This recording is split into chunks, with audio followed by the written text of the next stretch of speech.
Lecture 2 है हमारा और हम पढ़ रहे हैं chemical property of alcohol and phenol. उसमें हम प्रॉपर्टी नंबर 2 को डिस्कस कर रहे थे और अब हम last property property number 3 complete hydroxy group involvement, और उसके लिए हम चलते हैं एनसीईआरटी बुक के अंदर, जहाँ से हम इन प्रॉपर्टीज को डेप्थ में स्टडी करते हैं। Let's we start, come to the NCERT, और यहाँ से हम इसको शुरू करते हैं इस पार्ट को। ये हम स्क्रीन आप सभी को नजर आ रही, यहाँ से देखेंगे आप।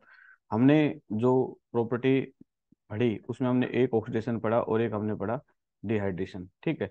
तो सबसे पहले हम डिहाइड्रेशन पार्ट पे चलते हैं। यहाँ से इस पार्ट से हम स्टडी करना शुरू करते हैं।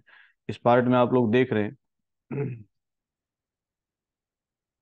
ये जो डिहाइड्रेशन सेक्शन है, अल्कोहल अंडरगो डिहाइड्रेशन मतलब removal of water molecules to form alkene, यही हमने बताया था। On treatment with protic acid concentrated H2SO4 H3PO4, और कैटलिस्ट हो सकते हैं कौन कौन से, अनहाइड्रस जिंक क्लोराइड, एल्मुना। इनकी प्रेजेंस में अगर कभी भी हम ये हीट करेंगे तो हमारे पास ये OH, ये अल्फा कार्बन है, और ये हमारे पास अल्फा कार्बन, ये हमारे पास क्या है, बीटा। तो ये इसके साथ कंबाइन होके एल्कीन की फॉर्मेशन करेगा।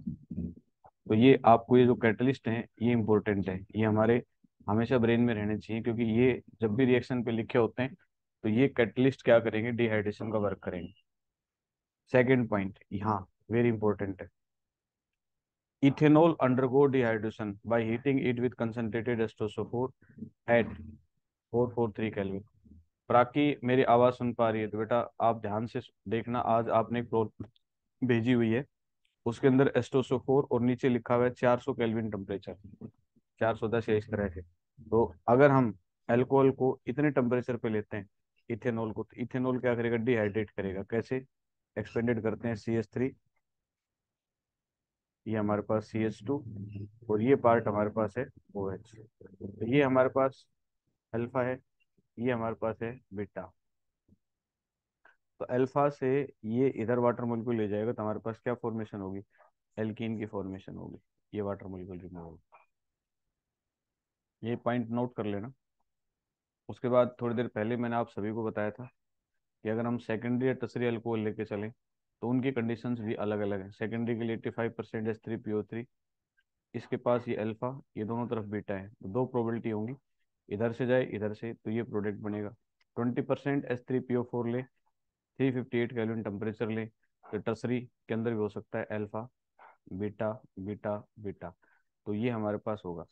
अब हम कोई पूछे हमसे कि कंडीशंस को हम कम करते आ रहे हैं, यहाँ देखो 20% यहाँ 85% वहाँ H2SO4, तो रिएक्टिविटी ऑर्डर हमसे कोई पूछे कि सबसे फास्ट रिएक्टिव कौन सा होगा डिहाइड्रेशन प्रॉपर्टी में, तो टर्सरी सबसे फास्ट, फिर सेकेंडरी, और फिर उसके बाद कौन सा होता है, प्राइमरी। ये पॉइंट आप नोट कर लेंगे। यहाँ जो हमें मैकेनिज्म दिया है ये मोस्ट इम्पोर्टेंट है, एग्जामिनेशन व्यू से भी और वैसे भी, दोनों ही मैकेनिज्म, चाहे वो अल्कोहल से एल्कीन बनाना हो या एल्कीन से अल्कोहल बनाना हो, दोनों ही मैकेनिज्म काफी इंपॉर्टेंट है। बोर्ड एग्जाम में कोई ऐसी साल नहीं जाती जब ये मैकेनिज्म नहीं पूछे जाते हो। ओके, खुशी कहती है कि डिहाइड्रेशन कंसेप्ट को एक बार फिर से रिपीट कर दें।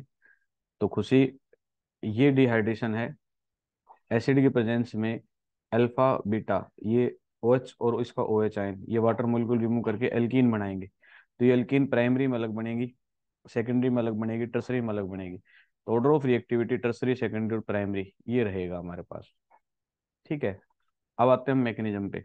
तो देखो यहाँ जो कंसेप्ट दिया हुआ है, आपकी एनसीईआरटी बुक होगी आपके पास, उसमें देखो क्या लिखा है, tertiary carbocation are more stable than, therefore are easier to form than secondary and primary carbocation.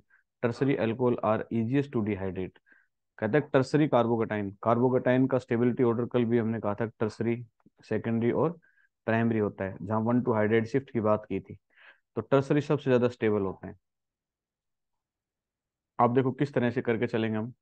हमने एल्कोहल ली, step 1 formation of protonated alcohol. Step 1, हम स्टेप 1 में क्या करेंगे, इथेनॉल लिया, यहाँ जो एसिड का एच आयन था वो देखा, तो यहाँ lone pair of electron present है, तो एसिड के एच आयन के साथ जो हम एसिड लेके चलते हैं ऊपर H2SO4, वो क्या करती है, अपना एच आयन इसको देगी। तो ये जो एच आयन होता है फ्री, ये क्या करता है, इस लोन पेयर ऑफ इलेक्ट्रॉन को एक्सेप्ट कर लेता है और इसके साथ जुड़ के ये बना लेता है इस कंपाउंड को, protonated alcohol ethyl oxonium ion. ये क्लियर हो गया आप सभी को। Step one, raise your hands. Step one अगर आपको क्लियर है तो प्लीज हाथ खड़ा करें। ओके, हम पढ़ क्या रहे हैं कि अल्कोहल से एल्कीन कैसे बनती है, डिहाइड्रेशन, वही स्टेप पढ़ रहे हैं हम।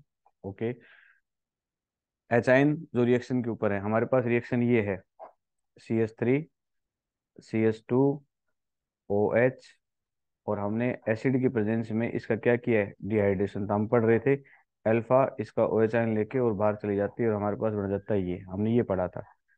तो हम जानने की कोशिश कर रहे हैं कि रिएक्शन होती कैसे। तो इसमें पहला जो स्टेप है उसमें ये बताया है कि ये जो भी अल्कोहल होगी, यहाँ लिख लिया हमने, ये जो एसिड होगी ये इसके साथ होगी, तो lone pair of electron attach होके ये बनाएंगे प्रोटोनेटेड अल्कोहल। अब ये प्रोटोनेटेड अल्कोहल क्या करेंगे, step two, formation of carbocation, और it is the slowest of, hence the rate determining step of the reaction. Most important है ये फैक्टर, ध्यान रखना। कई बार हमसे पूछ लेते हैं कि मैकेनिज्म में कौन सा स्टेप रेट डिटरमाइनिंग स्टेप होता है। तो जो स्टेप टू है ये बहुत स्लो मोशन में होता है और ये इसके ऊपर सारी रेट डिपेंड करता है, इसलिए इसको रेट डिटरमाइनिंग स्टेप भी कहा जाता है। Underline that point. जैसे यहाँ गए, क्योंकि यहाँ डेफिशिएंसी थी ऑक्सीजन पे, तो ये तुरंत कार्बन से इलेक्ट्रॉन लेने की कोशिश करेगा, और स्लो स्टेप होगा तो यहाँ कार्बोकटाइन होगा और वाटर मॉलिक्यूल यहाँ रिमूव हो जाएंगे, तो ये हमारे पास बन गया कार्बोकटाइन।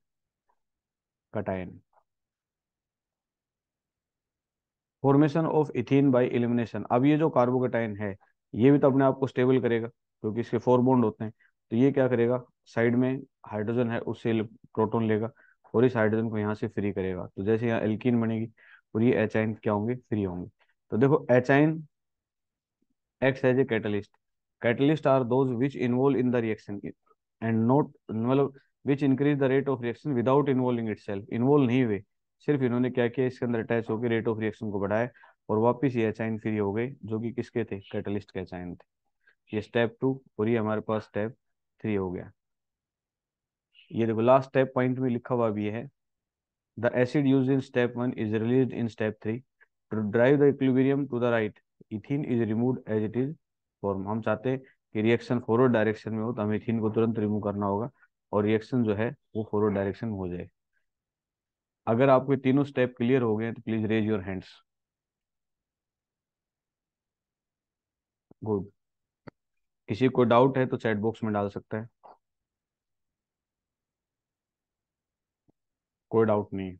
ओके, अब हम आते हैं इसके सेकंड कंसेप्ट पे जो कि हमने स्टडी किया था, दैट इज कॉल्ड ऑक्सीडेशन। ये सेकंड कंसेप्ट है।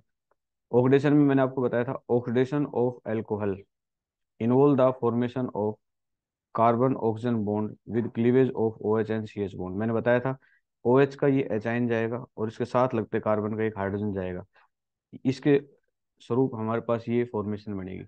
तो इसमें से एक हाइड्रोजन यहाँ से, एक हाइड्रोजन यहाँ से, इसलिए इस रिएक्शन को हम डी हाइड्रोजनेशन भी बोलते हैं, क्योंकि इसके अंदर से हाइड्रोजन रिमूव होता है, लॉस ऑफ हाइड्रोजन होता है, इसलिए इसको डी हाइड्रोजनेशन बोलते हैं। ठीक है,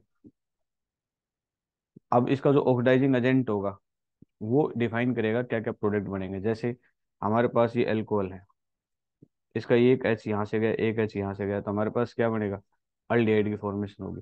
कहता है इसका तुम फर्दर ऑक्सीडेशन कर दो, तो फर्दर ऑक्सीडेशन करने पे किस में बन जाएगा, कार्बोक्सिलिक एसिड में। इंपॉर्टेंट रिएक्शन है, इसको दिमाग में सेट कर लो कि अल्कोहल का अगर हम फर्स्ट टाइम ऑक्सीडेशन करते हैं then it will convert into aldehyde, aldehyde का हम फर्दर ऑक्सीडेशन करते हैं then it will convert the carboxylic acid, carboxylic acid is the final product of oxidation. ठीक है, ये आगे चल के पीसीसी वगैरह की रिएजेंट से क्लियर हो जाएगा। तो अभी तुम्हारे दिमाग में आएगा कि सर ये कब बनेगा और ये कब बनेगा। तो देखो इसके लिए बहुत ही इंपॉर्टेंट पॉइंट है, देख, strong oxidising agent such as acidified KMnO4 used for getting carboxylic acid from alcohol. अगर तुमने अल्कोहल ली और उसमें ऑक्सीडाइजिंग एजेंट तुमने डाल दिया KMnO4, तो सीधी कार्बोक्सिलिक बनाएगा, पूछेगा नहीं बीच में अल्डिहाइड बनेगा कि नहीं बनेगा। ये पॉइंट नोट कर लो आप। Potassium permanganate are use to getting carboxylic acid from alcohol directly. Point number 1, तुम चाहते हो कि बीच में अल्डिहाइड बने, तो उसके लिए हमें इस पॉइंट को ध्यान रखना होगा। क्रोमिक ऑक्साइड मतलब anhydrous medium used oxidising agent for the isolation of aldehyde. अगर तुमने अल्कोहल को CrO3 से ट्रीट किया तो हमारे पास क्या बनेगा, अल्डिहाइड बनेगा। ये दोनों पॉइंट काफी इंपॉर्टेंट है। अगर स्ट्रॉन्ग ऑक्सीडाइजिंग एजेंट लोगे तो डायरेक्ट कार्बोक्सिलिक बनेगी। CrO3 लिया हमने या फिर PCC लिया तो हमारे पास क्या बनेगा, अल्डिहाइड। एक और बेटर ऑक्सीडाइजिंग एजेंट है, कौन सा है ये, better agent for oxidising primary alcohol to aldehyde, good yield in pyridinium chlorochromate, इसको बोलते हैं PCC, पायरिडीनियम क्लोरोक्रोमेट PCC, और एक complex of chromium trioxide with pyridine and HCl, इनका कॉम्बिनेशन होता है। इसकी प्रेजेंस में अगर हमने किया, ये हमारे पास अल्कोहल है, OH जिस कार्बन जुड़ा है वो प्राइमरी अल्कोहल है, तो देखो ऑक्सीडेशन यहाँ जो होगा वो इसके डबल बॉन्ड को अफेक्ट नहीं करेगा, यहाँ सीधा इसका ऑक्सीडेशन होगा और एक किस्म बदल जाएगा अल्डिहाइड में, लेकिन इसके डबल बॉन्ड के ऊपर कोई फर्क नहीं पड़ेगा अगर हम PCC लेके चल रहे हैं तो। ऐसे ही सेकेंडरी अल्कोहल तुमने लेके चले, CrO3 डाली, तो सीधी सी बात है सेकेंडरी अल्कोहल में एक H इसका जाएगा एक साइड वाले का जाएगा, तो हमारे पास क्या बन जाएगा, कीटोन फॉर्मेशन हो जाएगा। लेकिन टर्सरी के बारे में मैंने तुम्हें एक्सप्लेन किया था पहले भी। Tertiary alcohol do not undergo the oxidation reaction, वो रिएक्शन नहीं करती, क्यों, क्योंकि अगर तुमने उनके साथ रिएक्शन करने की कोशिश की तो ये देखो CH3 ये टर्सरी है, और हमने इसका ऑक्सीडेशन किया कॉपर 573 के प्रेजेंस में, तो यहाँ फ्री एच आइन है ही नहीं, तो ये OH क्या करता है, इस साइड वाले को लेके और किस में बदल जाता है, एल्कीन में बदल जाता है। ये देखो बता भी रखा है इसमें, and mixture of carboxylic acid containing lesser amount form. देखो अब ये देखो, when the vapours of primary secondary alcohol are passed over heated copper 573, ये देखो कॉपर और 573 के प्रेजेंस में हम हीटेड करते हैं, तो वही फॉर्मूला है, एक H इसका जाएगा एक H और एल्डिहाइड बनाएगा, एक H इसका जाएगा एक H इसका क्या बनाएगा, कीटोन। और अगर हम टर्सरी लेके चलेंगे कॉपर 573 के प्रेजेंस में तो क्या बनेगा हमारे पास, एल्कीन। ये हम डिस्कस कर चुके हैं, तो ये हमारे पास ऑक्सीडेशन के जनरल पॉइंट्स हैं जिनको हमने अभी डिस्कस किया है। क्या आप सभी को ये पॉइंट क्लियर हो गए, तो हैंड रेज कर दे बेटा। ओके, किसी को डाउट है तो चैट बॉक्स में डाल दे। ये वो पॉइंट्स हैं जिनको आपको एक बार लिख के लर्न करना होगा, लर्न करके फिर नोटबुक में बार बार लिखना होगा, तो आपके ब्रेन में थ्योरी सेट होगी। After that we will start to solve the problems. हम डायरेक्ट सोचे कि एक बार पढ़ने से डायरेक्ट प्रॉब्लम सोल्व होंगी, नहीं होंगी, हमें पहले सिस्टमेटिक तरीके से इसको लर्न करना होगा, और आफ्टर लर्निंग हम आसानी से प्रॉब्लम्स को सोल्व कर पाएंगे। लेकिन हमें लर्न नहीं है तो दिक्कत आएगी।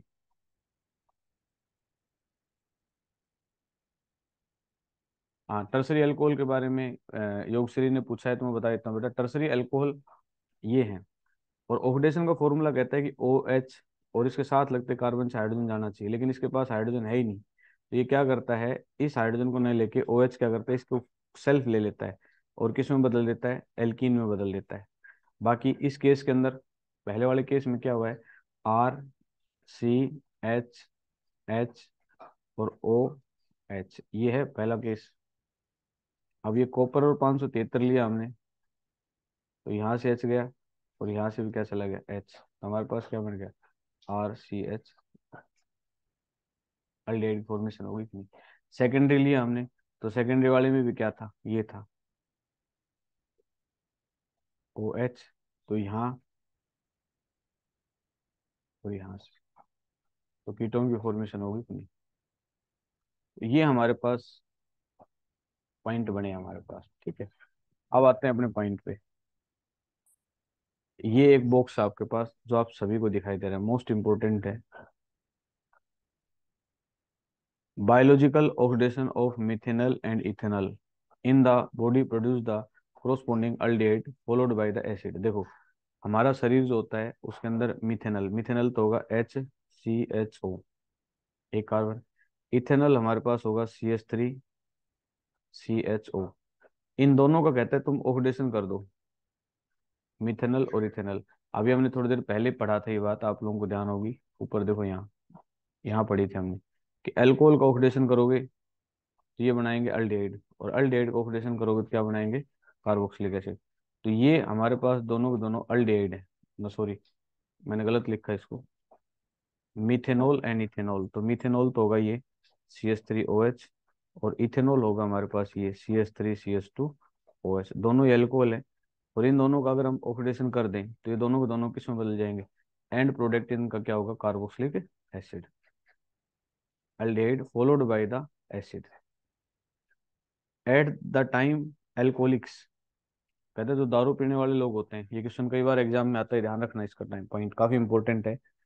बाई मिस्टेक, कहता है कोई दारू पीने वाला व्यक्ति है, by mistake drink ethanol mixed with methanol also called denatured alcohol. अगर मिथेनॉल इथेनॉल को मिक्स कर देते हैं तो उस एल्कोहल को क्या बोलते हैं, डीनेचुरेटेड एल्कोहल। कहते हैं इसको मिक्स करके पी लेता है। तो in the body methanol is oxidise first to methanol and then to methanoic acid. आप सभी को पता है, अगर ये मिथेनॉल बॉडी में गया तो पहले किस में बनेगा, मिथेनॉल में बनेगा, तो HCHO, और फिर ये फर्दर ऑक्साइज होके क्या बनाएगा, HCOH। तो ये तो हुआ मिथेनॉल, मिथेनॉल, ये हुआ मिथेनॉल, और ये क्या हो गया, मिथेनोइक एसिड।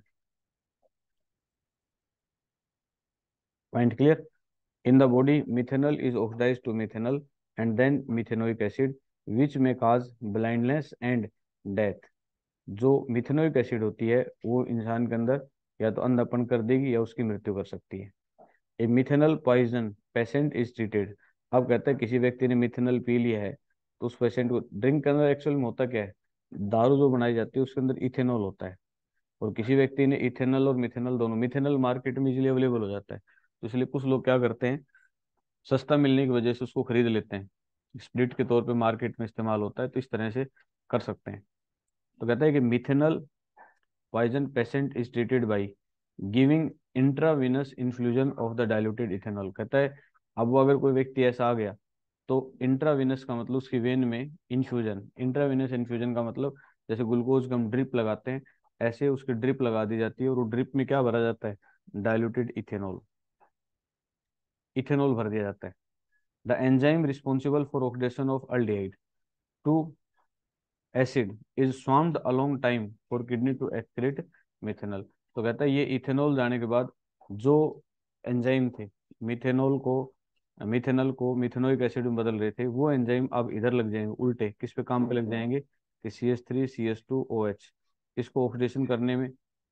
इसके वजह से क्या बनेगा, इथेनोइक, इथेनॉल बनेगा, फिर इथेनोइक एसिड बनेगा, जो कि पॉइजनस नहीं होते। तो वो एंजाइम क्या करेंगे, इस काम पे लग जाएंगे, इसको एक्सक्रीट मतलब कन्वर्ट करने में लग जाएंगे, और इसके जो प्रोडक्ट होते हैं वो टॉक्सिक नहीं होते। ठीक है।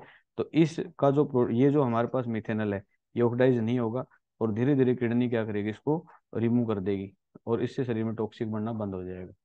फिर से देखो, अगर कोई व्यक्ति, दारू जो बनती है वो इथेनॉल से बनती है, कोई alcoholic by mistake ethanol methanol mix ले लेता है, तो मिथेनॉल जो होता है वो मिथेनॉल जो टूटता है, मिथेनॉल प्लस मिथेनोइक एसिड, और मिथेनोइक एसिड ही ब्लाइंडनेस या मतलब डेथ कर सकती है।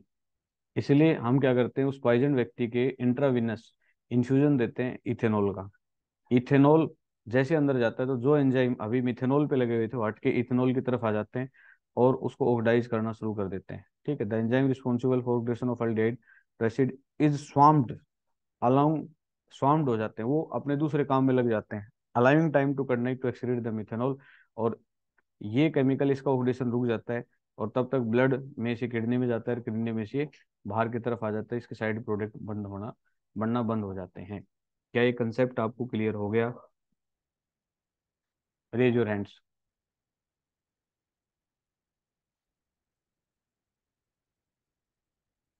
ओके, अभी तक हमने जो केमिकल प्रॉपर्टी स्टडी की है,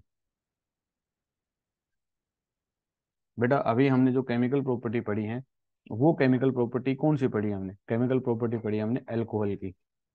अल्कोहल की अभी हमारे पास जो बची हुई है वो कौन सी प्रॉपर्टी बच गई? Chemical property of phenol.